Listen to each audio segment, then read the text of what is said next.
I love the terms you're using.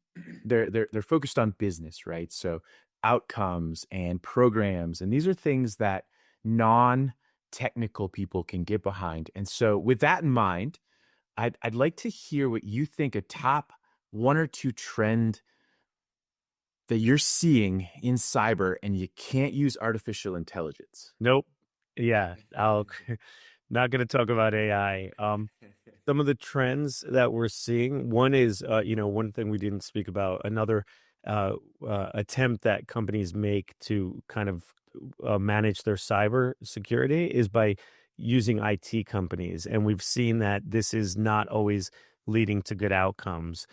So one of the trends that we're seeing the IT companies saying, "Hey, we're security companies," but then we're also seeing companies saying, "Hey, that got us into trouble." We've actually responded to a number of breaches for companies that said IT companies that said they were doing security. And in their defense, they were doing some part of security, but they just weren't doing what is necessary, the people, process, and technology. They were just concentrating on the technology. So we're seeing companies kind of wake up to that fact and say, if you're an IT company and you're going to charge us per seat for a suite of licenses that, seem to do security, we need more. We actually need bodies. We need humans that are going to be looking at this. So anti AI, I guess you could say right now.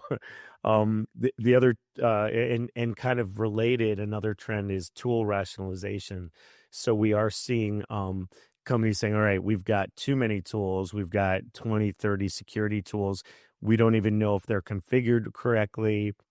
We're not really understanding if all of the metrics we're getting in telemetry makes sense. What does this mean to our security program? Essentially, context. So we're seeing more and more of that. And actually, I'll take three, not just two, if you don't mind. But the third Of one course. that we're seeing a lot of is new industries that are like coming into cyber now and committing to their programs that traditionally didn't in the past. Manufacturing, gaming, things like that. Manufacturing has a lot of OT devices or IoT. There's a number of industries that have kind of just winged it, for lack of a better term, and now they're realizing that they can't do that anymore.